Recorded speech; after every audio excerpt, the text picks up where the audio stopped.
all kinds of conflicting information. And we're still trying to help our home sellers sell for as much as they can reasonably get, and our buyers get the best deal out there. So let's show you what we do in trying to analyze the property and comparable sales, active listings, which are, of course, minimal because our inventory has gone down, which complicates things even more. But things are still selling, even though there's pushback by a lot of buyers, especially in the higher price range. We just closed on a recent sale for some buyers that got a terrific deal on a home that was priced originally in the mid 800,000s, and they wanted to offer less at 875 or 775,000. Which seemed reasonable because the home needed some work. Anybody who bought last year is struggling. They want to get the most out of their home for that sale. And I don't blame them, but the fact is that we had a huge drop in Arizona, a drop in prices, even though in the beginning of the year, all these people, all these buyers that had sat on the sidelines, they said, you know what, even though the interest rate's up, prices have come down. So let's go look now. Maybe that will be an offset because we're going to get a better price. We're not buying at the peak of the market anymore.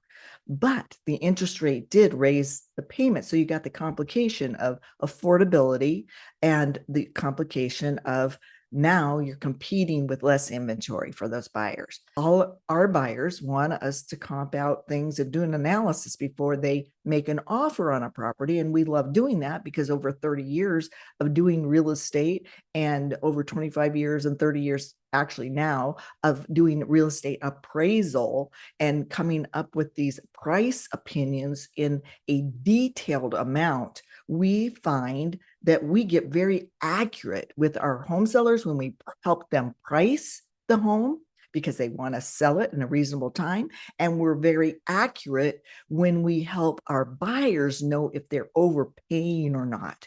And that's one thing we don't want them to do. We want fair market value for things, right? We don't want to have them buying over market. If they want to put in cash on their own over what it would probably appraise for, that would be something we couldn't stop, but we never advise them to do that even in 2022. And we don't have any buyers with remorse from 2022, even though there are a lot of people that lost out on bids. There's a lot of buyers that lost out and they were tired of waiting.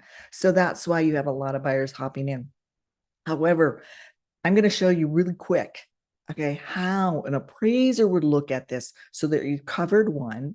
If you're a buyer and you have to have a loan and you want the property to appraise, or you want to renegotiate that, which sellers are more willing to do now because they really want to sell. If they want to sell it, they really want to sell it now because they know that there's buyer pushback, and they know that if the appraisal is required on this property, or if the realtor is representing their home buyer well, they're going to analyze it, just like I'm going to show you. So we're going to go through and show you how to do that. We not only look at the macroeconomics of everything, but we have to look at the local. I like to look at the current stats of what's going on in the market, right? So we use the Cromford report. We are actually members of the TAU. It is Trusted Advisory University. We are 1% of realtors in Arizona are members of TAU, and this is a deep analysis of all the graphs. Let me show you one. Here is one of the graphs we use, and this is all taken from MLS, so it's pertinent information that is the most up to date. It's not lagging as much as all the other numbers we get out there in the news. This is showing you what happened to the prices since 2012. This is all the time that it went up and down and up and down, all the way to where those spikes were, especially back in after March 2020. That's the significant time of the pandemic. Before that, you can see as of 2012, we were starting to recover. And that was after the Great Recession of 2008. That big, huge drop was right before that. So then we started recovering. And as it went up, it just was a nice gradual going up. And that was the average appreciation. But then you got this abnormal time when we hit 2020. And then you started to see all of a sudden less inventory, and that started bringing up the demand. And then you started seeing people move because they wanted a bigger home, or they wanted to get their room to roam, or they could move because of people working at home. So you got that big spike that went after that. And then it continued on in 2022 because of those low interest rates. But look up here, when the interest rates started going up, that's when everything just fell off a cliff, and you had more inventory, and then the prices started coming down with those interest rates raising. So you have a peak up here in June of 2022 of 600,400 for the average sales price, then gradually going down by the end of the year. And in December 22, it was 522,719 was the average. Now look what's happening. They started going up because after the new year, there wasn't these rate increases so much anymore. It wasn't so dramatic. It was little increases. And so you had people jump back in because they were tired of waiting. They saw that there was a price dip, but thought that it was more affordable. And now you have people jumping in again, and the price is spiking up. We're back up to 624,000. Now, is it going to continue? That is one of the reasons we look at this, is to know what's going on. Now, to estimate what will go on around the corner would be like if I had a crystal ball, because I don't know if the Fed is going to raise rates again. There's a lot of people that definitely say no, they're going to pause because it's damaging. Well, look at, it's not damaging the market here. People are jumping in again, and they're jumping in everywhere. I can't see how the Fed wouldn't see that and want to curb that, especially when you get a jobs report that just came out that was positive. If you get that along with less spending and the highest debt that people have had in decades, I mean, I have a friend that just said, we have so much debt right now, and so many people have HELOCs on their home. It just can't continue.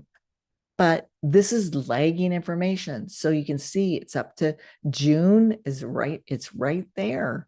But this is based on lagging sales, and it takes 30 days usually on average to close a sale. So we don't know what the newest numbers are going to be, since the Fed raised the rate a little bit, and in June may raise it another quarter of a percent. I think lots of people have a rosy glass view and don't think so, but I think because of all the good numbers showing, inflation's not coming down, they're going to raise the interest rate again. They said they would. So anyway, I think that's going to impact us with all the people afraid of the recession around the corner. Over 60% of the people think there's a recession around the corner. I think that will slow. And remember, this is seasonal too. This spike right now, and everybody trying to move, is before summer's over, because lots of people want to move before the school year starts. So that's why it always gets more active. But then towards the end of the year, just like here, when you had it at the last half of 2022, you saw more inventory and less people buying because they had already moved. So I believe that we'll have the same thing this year. So we have to be really careful for our buyers and sellers in pricing right. So the next thing I'll look at, in addition to this, the next thing I'll look at is zip code. So I can actually take out all the other zip codes, and I can take just the zip code that we're analyzing, and I can see that, and I can also get a better picture instead of going all the way back to 2012. Then I'm going to tighten the date range. So we'll go up to January of 2021. Let's look at what's happened. So this shows a much better view of the way the prices are cyclical throughout the year. And like I said, towards the end of the year, you've always got that downturn in price because there's less people wanting to buy towards the end of the year. So that's a perfect example how every year you've got that downturn, which we had the end of 2022. And in this market area specifically, where we're looking for the buyer and looking to see that he doesn't overpay for it and that we price it correctly for him so that he's got that comfort level, then we look at the most recent activity. And you can see there's prices that have gone up. They've purchased for more, then they've gone down, gone up. Then the most recent was a dip. Okay, so we want to make sure that we're considering as much as we can, as accurately as we can, the current value opinion of that subject they want to buy. We look at this information to share with our home buyers to make sure they're not overpaying, and we look at it for our home sellers when we're pricing a property, helping them come up and determine a list price that will sell the home in a reasonable amount of market time. So your realtor, wherever they are in the country, should have information like this. There's all kinds of market data you can use, but you do have to subscribe to the most accurate data. And this is a paid subscription that we get, and it is the most accurate in Arizona. So we make sure that everybody we're connected with is using the similar data and doing the same work for their home sellers and their home buyers to make sure that they're as accurate as possible. So this is the kind of thing that we do for our clients. And this is the kind of thing that you want to make sure that your realtor is doing, because it matters a lot. I mean, you could be losing thousands of dollars. Whether you're selling, you could take a big loss. Whether you're buying, you could have a huge loss. And, this is not investor money we're talking about. We're not playing with people's lives. We're talking about hard-earned dollars that the average home buyer and home seller is dealing with in their life. And so it matters so much.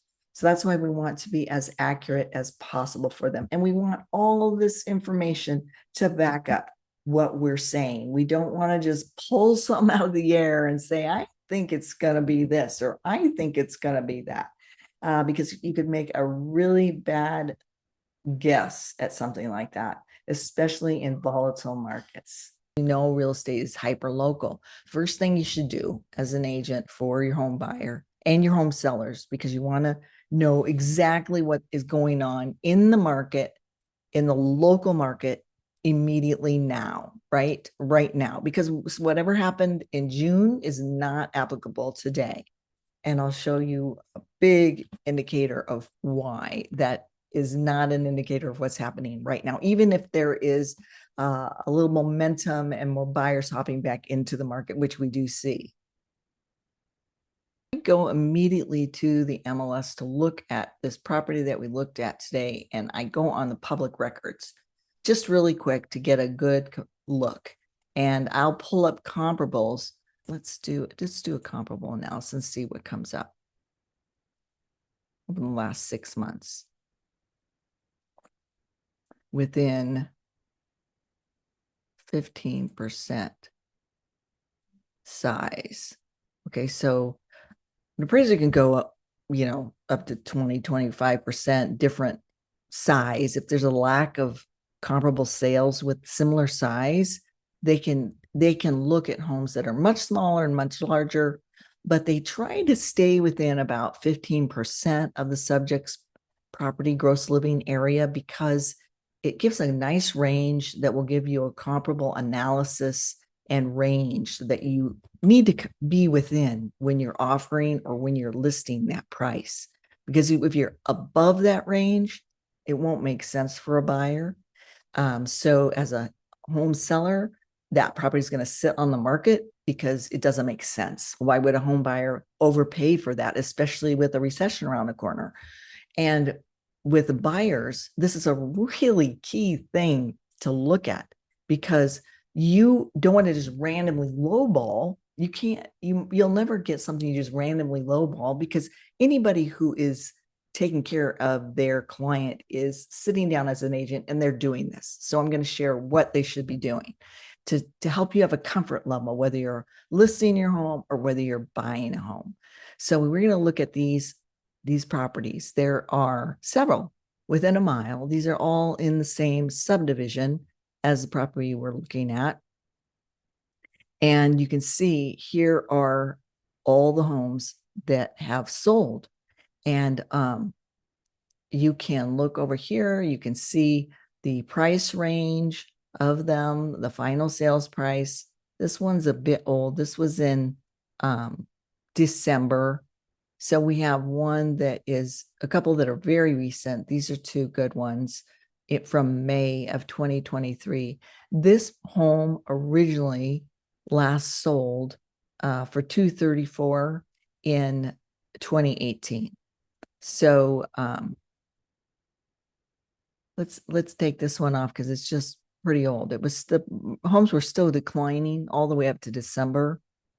So these are going to be more accurate because these more recent sales were part of that dip, was over. And then you started seeing things stop and be a stable price and even increase a little. So we want to look at the most accurate price opinion of that. So we're looking at a range of square footage between similar to our subject, which was 1554 square feet. And that there's another similar model and another similar model, another similar model. And they're all similar age. 2017 to 2019 is all within the range of the subjects at 2018 when it was built. You could do it two ways. You can look up on the MLS and you can draw a map around that area. But instead of doing that, I can also just go to the MLS and put in all these listing numbers and immediately come up with all of these properties. So that's what I did.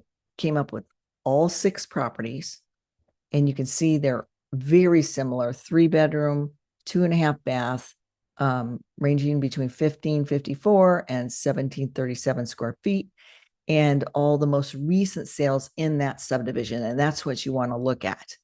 And so you can also come up here, and what we can do very quickly to see if we're priced in that range, because also you want to look at each one. And this is what I do. I'll pull up each one and I'll look at the photos and I'll see what kind of upgrades did they have inside. I mean, maybe they had more tile, maybe they had more carpet, maybe they had updated some other things to make sure that they all had similar kitchen upgrades, like granite counters. Now, the thing about this is this was newer built homes. So they're all going to have that similar granite counters and the similar cabinets and the similar stainless steel appliances. So a lot of them were very, very similar, except for, like I say, if one had tile, some had plank, laminate, plank flooring, that would look laminate plank flooring. Some had more carpet than others, which would be on the low end of the price range because more people will pay more money for tile floors throughout and that wood look plank. Also, some of these had more pavers in the patio area. None of them had a covered patio, so they're all very similar that way. Some had a little bit better landscaping on that small patio, so you would account for them. That would probably be at the high end of that price range that you're looking at. And so what I can do up here, what your agent can do is they can go up to create CMA, statistical buyers CMA, and that will pull up all of those homes, and it will show you what the average, the low days on the market were, the average days on the market, and the high days on the market. And of course, the high days on the market are going to be for those ones that were priced at the top of the market. Remember, our home is priced at 400,000. It's 399. Okay. So when I look at all these, I'll look at the price per square foot, and I'll look at the days on the market. So if ours is priced at 399 divided by the square footage of 1554, that is a price per square foot of 256. And if I look on here, I can see that 256 a square foot is like over it. it's over what the range is of what those recent sales are. The range is $209 a square foot all the way to $249 a square foot. So even if ours is the nicest, which it is very nice, and it has updated the plank flooring in it. So at $249 a square foot times 1554, that is still not 400,000. That's 386,000. 386,000 is more reasonable for that sale of that property. So why would I want my buyers? Why would you want your buyers to overpay for this property, especially when there's a recession around the corner? And sellers realize this is what they're looking at. And this is why it's slowed down so much, and it's going to hit a wall. If the Fed raises the rate again, which there's all indications that they will, because the jobs report was good. People are still spending like crazy, even though the credit out there is the highest it's been. Everybody has maxed out their credit. Look at this. There was a spike of HELOCs. I have a friend who's a notary, and they sign all those loan papers when there's a loan on that's secured by the house, and they help them sign all those loan documents, and they're the notary for them. So it is huge. So people are in debt more than ever. Even though there was no growth in the first quarter of 2023, credit card balances have risen by 130 billion since the fourth quarter of 2021. Americans' credit card debt is 59 billion higher than the record set in the fourth quarter of 2019, when balance stood at 927 billion. This goes all the way back to 2006, where you can see where the credit card debt was going up there, and balances and other revolving credit were peaking out before the housing and everything went down. You couldn't get credit, right? So everybody actually got out of credit debt. After the Great Recession, everybody tried their best to cut up credit cards and not go into debt. But you can see ever since 2011, they've gone up and down, then up over time. Buyer does not want to, he does not want to end up with something that is not accurately priced if there's a recession around the corner.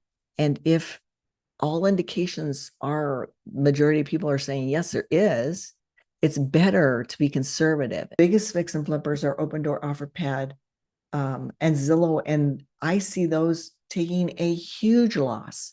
The private investors in fix and flippers, they're hanging on for dear life because their money's in there. They've invested their money, not investors' money, into this fix and flip. And it's much easier when we're dealing with a newer home, because everything's similar with those sales. So you're going to get a very tight range. But the older a home gets, the more you have a bigger range of prices, because some homes are not updated. Some people let their homes go a long time before they update them. In fact, we went to a home today and it had not been updated for 40 years. Had the original wallpaper on it. It had the original light fixtures, original counters. So there's going to be a real bigger range in older home areas. So in one of the newer subdivisions like we're looking at, you could obviously see that there was a range that was pretty tight.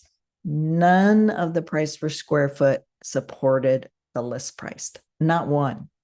So they're obviously trying to get something that is unsupportable. Now, you could do that in the summer of 2022. Now, I would not say that that's a smart thing to do. But it's up to the buyer what they want to do, right? I would never advise somebody to pay over price per square foot or over the most similar updated, upgraded sale that's maybe 400,000 or 500,000. I would not say to overpay maybe 550,000, 50,000 over, or compete. If there's multiple bids, let them have it. Are you really going to want to pay over an appraisal $50,000 and pay for that price of 550,000, and then turn around and a recession comes around the corner, or you have the normal seasonal change of more inventory like we had last winter, and you see that there's a lot more available listings with a lot better price on them, and that you don't have to do that. So that's why right now it's important that all agents talk to their buyers like this. And I'm telling you, we might not get a lot of buyers that want to say, forget it, I'm going to pay whatever I want to pay. That's okay. We sleep at night. We sleep at night. So this is what you have to do right now to be careful, to be cautious as a home seller and home buyer, because we don't want anybody regretting any decisions as a homeowner. So remember, we've been doing this for our clients for over 30 years with excellence through experience, and we'd love to help you too.